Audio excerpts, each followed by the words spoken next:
ನಮಸ್ಕಾರ ಸ್ನೇಹಿತರೆ, ಇಂದು ನಾವು ಒಂದು ಅದ್ಭುತ ವಿಷಯದ ಬಗ್ಗೆ ಮಾತಾಡೋಣ. ಗ್ರಹಣ ಇದು ಯಾಕೆ ಆಗುತ್ತದೆ, ವಿಜ್ಞಾನ ಏನು ಹೇಳುತ್ತದೆ ಗ್ರಹಣದ ಬಗ್ಗೆ ಮತ್ತು ಪುರಾಣ ಏನು ಹೇಳುತ್ತದೆ ನೋಡೋಣ ಬನ್ನಿ. ವಿಡಿಯೋನ ಸ್ಕಿಪ್ ಮಾಡದೆ ಕೊನೆವರೆಗೂ ನೋಡಿ. ವಿಜ್ಞಾನ ದೃಷ್ಟಿಯಲ್ಲಿ ಗ್ರಹಣ ಎಂದರೇನು ಅಂತ ಮೊದಲು ನೋಡೋಣ. ಗ್ರಹಣ ಅಂದ್ರೆ ಒಂದು ಖಗೋಳ ವೈಜ್ಞಾನಿಕ ಘಟನೆ. ಸೂರ್ಯಗ್ರಹಣ ಆಗುವುದು ಚಂದ್ರನು ಸೂರ್ಯ ಮತ್ತು ಭೂಮಿ ಮಧ್ಯೆ ಬಂದಾಗ. ಚಂದ್ರಗ್ರಹಣ ಆಗೋದು ಭೂಮಿ ಸೂರ್ಯ ಮತ್ತು ಚಂದ್ರನ ಮಧ್ಯೆ ಬಂದಾಗ. ಈ ಸಮಯದಲ್ಲಿ ನೆರಳು ಸೂರ್ಯ ಅಥವಾ ಚಂದ್ರನ ಮೇಲೆ ಬೀಳುತ್ತದೆ. ಇವಾಗ ಬನ್ನಿ ಆಧ್ಯಾತ್ಮಿಕ ದೃಷ್ಟಿಯಿಂದ ನೋಡೋಣ. ಪುರಾಣದಲ್ಲಿ ಸಮುದ್ರ ಮಂಥನದ ಸಮಯದಲ್ಲಿ ರಾಹು ಕೇತು ಹುಟ್ಟಿತ್ತು. ಬನ್ನಿ ಇದರ ಒಂದು ಚಿಕ್ಕ ಕತೆ ನೋಡ್ಕೊಂಡು ಬರೋಣ, ಹೇಗೆ ರಾಹು ಹುಟ್ಟಿತ್ತು ಅಂತ. ಹಿಂದೆ ಸಮುದ್ರ ಮಂಥನ ನಡೆದಿತ್ತು. ಆ ಸಮುದ್ರ ಮಂಥನದಲ್ಲಿ ಕಳೆದೋದ ಎಲ್ಲ ವಸ್ತುಗಳು ಬಂತು. ಮೊದಲಿಗೆ ವಿಷ ಬಂತು, ಅದನ್ನ ನಮ್ ಶಿವ ಕೊಡ್ದ. ಆಮೇಲೆ ಎಲ್ಲ ಕಾಸ್ಟ್ಲಿ ವಸ್ತುಗಳು ಬಂದು ಎಲ್ರಿಗೂ ಸಮನಾಗಿ ಹಂಚಿದ್ರು. ಆಮೇಲೆ ಬಂದಿದ್ದು ಅಮೃತ. ಅದನ್ನ ಪಡೆಯಲು ರಾಕ್ಷಸರು ಅಂದ್ರೆ ಅಸುರರು ಮತ್ತು ದೇವತೆಗಳು ತುಂಬಾನೇ ಜಗಳ ಆಡ್ತಾರೆ.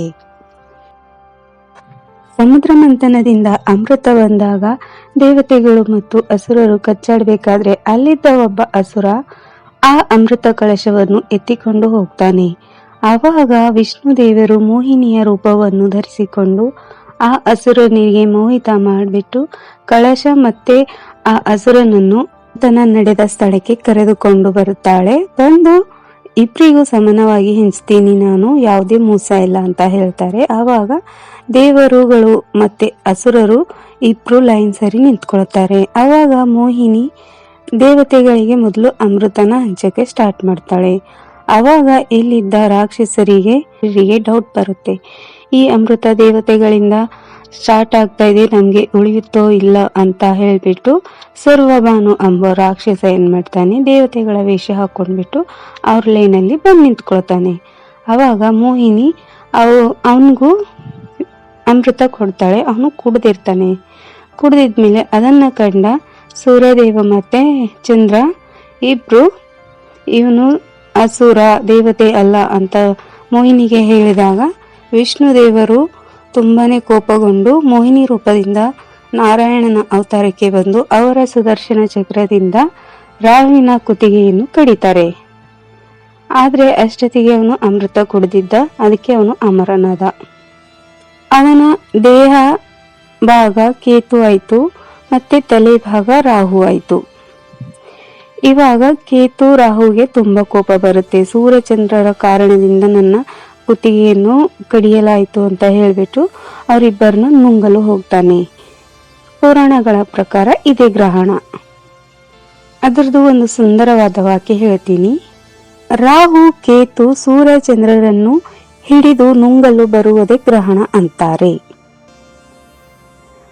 ಗ್ರಹಣ ಸಮಯದಲ್ಲಿ ಶಕ್ತಿಗಳು ತುಂಬಾನೇ ಕೇಂದ್ರೀಕೃತವಾಗಿರುತ್ತವೆ. ಜಪ ಧ್ಯಾನ ಮಾಡಿದರೆ 1000 ಪಟ್ಟು ಫಲ ಕೊಡುತ್ತದೆ ಅಂತ ಹೇಳುತ್ತಾರೆ. ಆದ್ದರಿಂದ ಆ ಸಮಯದಲ್ಲಿ ಹಲವರು ಪೂಜೆ ಮಂತ್ರ ಪಠಣ ಮಾಡ್ತಾರೆ. ಮತ್ತೆ ಪುರಾಣಗಳಲ್ಲಿ ಸೂತಕದ ನಿಯಮಗಳು ಕೂಡ ಇವೆ. ಅವೇನಂತ ನೋಡೋಣ ಬನ್ನಿ. ಗ್ರಹಣ ಆರಂಭಕ್ಕೂ ಮುಂಚೆ ಸೂತಕ ಆರಂಭವಾಗುತ್ತದೆ. ಆ ಸಮಯದಲ್ಲಿ ಅನ್ನ ತಿನ್ನೋದಿಲ್ಲ, ದೇವರ ಪೂಜೆ ಮಾಡೋದಿಲ್ಲ. ಗ್ರಹಣ ಮುಗಿದ ನಂತರ ಸ್ನಾನ ಮಾಡಿ ಗಂಗಾಜಲ ಸಿಂಚನೆ ಮಾಡಿ ಶುದ್ಧಿ ಮಾಡ್ತಾರೆ. ಇನ್ನು ಮನೆಯಲ್ಲಿರೋ ನೀರಲ್ಲಿ ಎಲ್ಲ ತುಳಸಿ ಹಾಕಿಡ್ತಾರೆ. ಅಂತಿಮ ಸಂದೇಶ: ಗ್ರಹಣ ನಮಗೆ ಪ್ರಕೃತಿ ತೋರಿಸುವ ಪಾಠ. ನೆರಳು ಎಷ್ಟೇ ಬಂತು ಅಂದರೂ ಬೆಳಕು ಮರೆಯಾಗುವುದಿಲ್ಲ. ಅಜ್ಞಾನ ಎಷ್ಟೇ ಬಂದರೂ ಜ್ಞಾನ ಅಂತಿಮವಾಗಿ ಗೆಲ್ಲುತ್ತದೆ. ಹೀಗಾಗಿ ಈ ಗ್ರಹಣದ ಸಮಯದಲ್ಲಿ ನಾವು ಧ್ಯಾನ ಜಪ ಮಾಡಿ ಮನಸ್ಸನ್ನು ಶುದ್ಧಿ ಮಾಡಿಕೊಳ್ಳೋಣ. ಗ್ರಹಣ ಸಮಯದಲ್ಲಿ ಗರ್ಭಿಣಿಯರು ಏನು ಮಾಡಬೇಕು? ಗ್ರಹಣ ಬಂತು ಅಂದರೆ ಮನೆ ಮನೆಗೆ ಒಂದು ಪ್ರಶ್ನೆ. ಗರ್ಭಿಣಿ ಮಹಿಳೆಯರು ಏನು ಮಾಡಬೇಕು? ಇದು ನಿಜವಾಗಿಯೂ ಅಪಾಯಕಾರಕವಾ ಇಲ್ಲವೇ ಕೇವಲ ನಂಬಿಕೆಯ? ಇಂದು ನಾವು ಎರಡು ನೋಡೋಣ. ಸೈನ್ಸ್ ಮತ್ತು ಶಾಸ್ತ್ರ ಎರಡು ಪ್ರಕಾರ ನೋಡೋಣ. ಶಾಸ್ತ್ರದ ದೃಷ್ಟಿಯಲ್ಲಿ ಪುರಾಣಗಳಲ್ಲಿ ಗ್ರಹಣ ಸಮಯದಲ್ಲಿ ಗರ್ಭಿಣಿಯರು ಮನೆಯಿಂದ ಹೊರಗೆ ಹೋಗಬಾರದು, ಕತ್ತರಿ ಚಾಕು ಬಳಸಬಾರದು, ಅನ್ನ ತಿನ್ನಬಾರದು ಎಂದು ಹೇಳಲಾಗಿದೆ. ಕಾರಣ ಏನು ಅಂದ್ರೆ ಆ ಸಮಯದಲ್ಲಿ ಮಗುವಿಗೆ ದೋಷ ಬರಬಹುದು, ವಿಕಲಚೇತನ ಆಗಬಹುದು ಎಂದು ಹಿರಿಯರು ನಂಬಿದರು. ಬನ್ನಿ ಇವಾಗ ವಿಜ್ಞಾನ ದೃಷ್ಟಿಯಿಂದ ನೋಡೋಣ. ಗ್ರಹಣದ ಬೆಳಕು ಅಥವಾ ನೆರಳು ನೇರವಾಗಿ ಯಾವುದೇ ಹಾನಿ ಮಾಡೋದಿಲ್ಲ. ಆದರೆ ಹಳೆಯ ಕಾಲದಲ್ಲಿ ಜನ ಮುನ್ನೆಚ್ಚರಿಕೆ ತೆಗೆದುಕೊಂಡಿದ್ದರು, ಸೇಫ್ಟಿ ಮತ್ತು ಮನಸ್ಸಿಗೆ ಶಾಂತಿ ಕೊಡೋಕೆ. ಹೀಗಾಗಿ ಗರ್ಭಿಣಿಯರು ಈ ಸಮಯದಲ್ಲಿ ಮನೆಯಲ್ಲೇ ರೆಸ್ಟ್ ಮಾಡುವುದು, ಯಾವುದೇ ಚೂಪಾದ ವಸ್ತುಗಳನ್ನು ಅವಾಯ್ಡ್ ಮಾಡುವುದು, ಗ್ರಹಣ ಮುಗಿದ ನಂತರ ಸ್ನಾನ ಮಾಡುವುದು, ಭಗವಂತನ ಜಪ ಪಾಠ ಮಾಡೋದು, ಇವು ಮಾಡಿದ್ರೆ ಯಾವುದೇ ಟೆನ್ಷನ್ ಇಲ್ಲ, ಮನಸ್ಸು ಕೂಡ ರಿಲ್ಯಾಕ್ಸ್ ಆಗಿರುತ್ತದೆ ಅಂತ ಮಾಡ್ತಾರೆ ಅಂತ ಸೈನ್ಸ್ ಕೂಡ ಹೇಳುತ್ತೆ. ಆದರೆ ಮಗುವಿಗೆ ಯಾವುದೇ ಹಾರ್ಮ್ ಆಗೋದಿಲ್ಲ ಅಂತ ಸೈನ್ಸ್ ಹೇಳುತ್ತೆ. ಮತ್ತೆ ಪುರಾಣದ ಪ್ರಕಾರ ಇನ್ನೊಂದು ನೋಡೋಣ ಬನ್ನಿ. ಇದು ಏನಂದ್ರೆ, ನಾವು ಚಾಕುಯಿಂದ ಏನಾದರೂ ಕಟ್ ಮಾಡಿದ್ರೆ ಮಗು ಕೂಡ ವಿಕಲಚೇತನವಾಗಿ ಹುಟ್ಟುತ್ತೆ ಅಂತ ನಾನು ತುಂಬಾ ಕೇಳಿದ್ದೀನಿ, ನೋಡಿದ್ದೀನಿ ಕೂಡ. ಆದ್ರೆ ಅದ್ರ ಬಗ್ಗೆ ವಿಜ್ಞಾನ ಏನು ಹೇಳುತ್ತೆ ಅಂದ್ರೆ, ಬೇಬಿ ಒಳಗೆ ಸುರಕ್ಷಿತವಾಗಿರುತ್ತದೆ. ಹೀಗಾಗಿ ಬಾಹ್ಯವಾಗಿ ಕಟ್ ಮಾಡಿರೋದರಿಂದ ಮಗುವಿಗೆ ಕೈಕಾಲು ಕಡಿಮೆಯಾಗಿ ಹುಟ್ಟೋದು ಪಾಸಿಬಲ್ ಇಲ್ಲ ಅಂತ ಹೇಳುತ್ತೆ, ಅಂದ್ರೆ ಸಾಧ್ಯವಾಗಿಲ್ಲ. ಇಂತಹ ವಿಕಲಚೇತನ ಬರುವ ಕಾರಣ ಅಂತಂದ್ರೆ genetic factors, mother's health, nutrition, infection, ಕೆಲ ಮೆಡಿಸಿನ್ಸ್ಗಳು. ಗ್ರಹಣದ ಅಥವಾ ಕತ್ತರಿ ಬಳಸೋದರ ಕಾರಣ ಬರೋದಿಲ್ಲ ಅಂತ ಸೈನ್ಸ್ ಹೇಳುತ್ತೆ. ಆದ್ರೆ ಪುರಾಣದ ಪ್ರಕಾರ ಆ ಥರ ಕಟ್ ಮಾಡಿದ್ರೆ ಮಗು ವಿಕಲಚೇತನವಾಗಿ ದೋಷಪೂರ್ವಕವಾಗಿ ಹುಟ್ಟುತ್ತೆ ಅಂತ ನಂಬಲಾಗಿದೆ.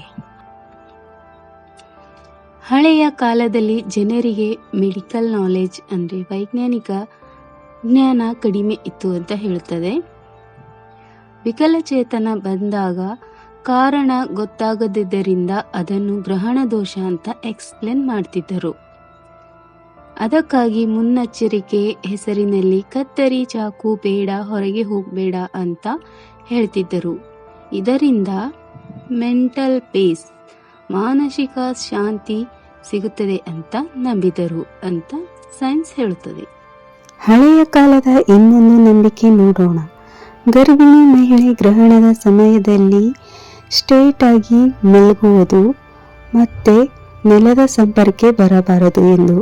ಯಾಕೆ ಅಂದರೆ ಭೂಮಿಯ ಎನರ್ಜಿ ನೆಗೆಟಿವ್ ರೇಸ್ ಇರುತ್ತದೆ ಅಂತ, ಅದು ಗರ್ಭಿಣಿ ಮಹಿಳೆಯರಿಗೆ ತಲುಪಬಾರದು ಅಂತ ಆ ಥರ ಮಾಡ್ತಾರೆ. ಇನ್ನೊಂದು ಬಿಳಿ ಬಟ್ಟೆ ಹೊದಿಸುವುದು. ಬಿಳಿ ಅಂದ್ರೇನೆ ಪ್ಯೂರಿಟಿ, ಶುದ್ಧತೆ, ಪಾಸಿಟಿವಿಟಿ ಸಿಂಬಲ್. ಅದಕ್ಕೆ ಬಿಳಿ ಬಟ್ಟೆಯನ್ನು ಹೊದಿಸುತ್ತಿದ್ದರು. ವೈಟ್ ಕಲರ್ ಶಾಂತಿ, ದೇವರ ಕೃಪೆ, ದೇವರ ಪ್ರೊಟೆಕ್ಷನ್ ಸಿಗುತ್ತೆ ಅನ್ನೋ ಒಂದು ನಂಬಿಕೆ ಇತ್ತು. ಕಾರಣ ಅಂದ್ರೆ ಇದು ತುಂಬಾನೇ ಇಂಪಾರ್ಟೆಂಟ್ ಆಗಿರೋ ಸಂಪ್ರದಾಯ ನಂಬಿಕೆ ಆಗಿತ್ತು ಆವಾಗಿನ ಕಾಲದಲ್ಲಿ. ಈ ತರ ಮಾಡುವ ಕಾರಣ ಶಿಶುವಿಗೆ ಯಾವ ದೋಷ ಬರಬಾರದು ಎಂದು ನಮ್ಮ ಹಿರಿಯರು ಹೇಳುತ್ತಿದ್ದರು. ಮಹಿಳೆಯು ಸೇಫ್ ಆಗಿ ಮತ್ತೆ ರಿಲ್ಯಾಕ್ಸ್ ಆಗಿರಬೇಕು. ಒಟ್ಟಿನಲ್ಲಿ ನಮ್ಮ ಮಹಿಳೆ ಮತ್ತು ಮಕ್ಕಳು ಸಂಪೂರ್ಣವಾಗಿ ಸುರಕ್ಷಿತವಾಗಿರಬೇಕು ಅಂತ ನಮ್ಮ ಹಿರಿಯರು ಮಾಡ್ತಾ ಇದ್ದರು. ವಿಜ್ಞಾನದ ಪ್ರಕಾರ ಮೆಟ್ರೆಸ್ ಮೇಲೆ ಮಲಗೋದು ಅಥವಾ ಬಿಳಿ ಬಟ್ಟೆ ಹೊದಿಸುವುದು ಸೈಂಟಿಫಿಕಲಿ ಹಾರ್ಮ್ಫುಲ್ ಅಲ್ಲ, ಅಪಾಯಕಾರಿನೂ ಅಲ್ಲ ಮತ್ತೆ ಸಹಾಯಕಾರಿನೂ ಅಲ್ಲ ಅಂತ ಸೈನ್ಸ್ ಹೇಳುತ್ತದೆ. ಇದು ಕೇವಲ ಒಂದು ರಿಚುವಲ್, ಮೆಂಟಲ್ ಪೀಸ್ ಕೊಡೋ ಪದ್ಧತಿ ಅಂತ ಹೇಳ್ತಾ ಇದೆ. ಏನೇ ಆಗಲಿ ಫ್ರೆಂಡ್ಸ್, ನಮ್ಮ ಹಿರಿಯರ ಮಾತು ಕೇಳಿದರೆ ಮನೆಯಲ್ಲಿ ಶಾಂತಿ ಇರುತ್ತೆ. ಅದಕ್ಕೆ ಅವರ ಮಾತನ್ನು ಕೇಳಿ ಗೌರವದಿಂದ ಅವರು ಹೇಳುವ ಎಲ್ಲ ರಿಚುವಲ್ಸ್ ಅನ್ನು ಮಾಡೋಣ. ಏನಂತೀರಾ ಎಲ್ಲರೂ? ನನ್ನ ಅಭಿಪ್ರಾಯ ಅಂತೂ ಎರಡೂ ಮಾಡಬೇಕು. ಯಾಕಂದರೆ ನಾನು ನೋಡಿದ್ದೀನಿ, ಇಲ್ಲಿ ನಮ್ಮೂರಲ್ಲಿ ಒಬ್ಬ ಹುಡುಗನಿಗೆ ಅವರಮ್ಮ ಗರ್ಭಿಣಿಯಾಗಿರ್ಬೇಕಾದ್ರೆ ಏನು ಕಟ್ ಮಾಡಿದ್ರಂತೆ, ಅವನು ಕಟ್ಟಾಗಿ ಹುಟ್ಟಿದ್ದಾನೆ. ಸೊ ನಾನು ಎರಡನ್ನೂ ನಂಬ್ತೀನಿ. ಸಂಪ್ರದಾಯನ ಜಾಸ್ತಿ ನಂಬ್ತೀನಿ, ಯಾಕೆಂದರೆ ಹಿರಿಯರು ಮಾಡೋದು ಎಲ್ಲ ಒಳ್ಳೆಯೋದಕ್ಕೆ. ನಂಬಬೇಕಾಗಿರೋದನ್ನ ಮಾತ್ರ ನಂಬ್ತೀನಿ, ಮಿಕ್ಕಿದೆಲ್ಲ ನಂಬಕ್ಕೆ ಹೋಗಲ್ಲ. ಇದರ ಅಂತಿಮ ಸಂದೇಶ: ಸ್ನೇಹಿತರೆ, ಗ್ರಹಣ ಒಂದು ನೈಸರ್ಗಿಕ ಘಟನೆ, ಗರ್ಭಿಣಿಯರಿಗೆ ಡೇಂಜರ್ ಅಲ್ಲ. ಆದರೆ ಶ್ರದ್ಧೆ ಮತ್ತು ಸೇಫ್ಟಿ ಎರಡನ್ನೂ ಸಮಾನವಾಗಿ ನೋಡಿದ್ರೆ ಬೆಸ್ಟ್. ಹೀಗಾಗಿ ಈ ಸಮಯದಲ್ಲಿ ಪಾಸಿಟಿವ್ ಆಗಿ ಇರಬೇಕು. ದೇವರ ಹೆಸರು ಜಪ ಮಾಡೋದು, ಮಗುವಿಗೂ ಕೂಡ ಬ್ಲೆಸ್ಸಿಂಗ್ ಸಿಗಲಿ ಅಂತ ಅಷ್ಟೇ. ಎರಡನ್ನೂ ಮಾಡೋದ್ರಲ್ಲಿ ಯಾವುದೇ ಹಾನಿ ಇಲ್ಲ. ನಾವು ಸಂಪ್ರದಾಯನ ಪಾಲಿಸೋಣ. ಹೇಗಿದೆ ಅಂತ ಕಾಮೆಂಟ್ ಮಾಡಿ ಹೇಳಿ. ಇಷ್ಟ ಆದರೆ ಲೈಕ್, ಶೇರ್, ಕಾಮೆಂಟ್ ಮಾಡೋದನ್ನ ಮರಿಬೇಡಿ. ಮತ್ತು ಯಾರೆಲ್ಲ ನನ್ನ ಚಾನೆಲ್ನ ಹೊಸದಾಗಿ ನೋಡ್ತಾ ಇದ್ರೆ ಪ್ಲೀಸ್ ಸಬ್ಸ್ಕ್ರೈಬ್ ಮಾಡ್ಕೊಳ್ಳಿ. ಇದೇ ಥರದ ಇನ್ನೊಂದು ವಿಡಿಯೋದಲ್ಲಿ ಸಿಗೋಣ. ಅಲ್ಲಿವರೆಗೂ ಹರ್ ಹರ್ ಮಹಾದೇವ್. ಬಾಯ್, ಟೇಕ್ ಕೇರ್.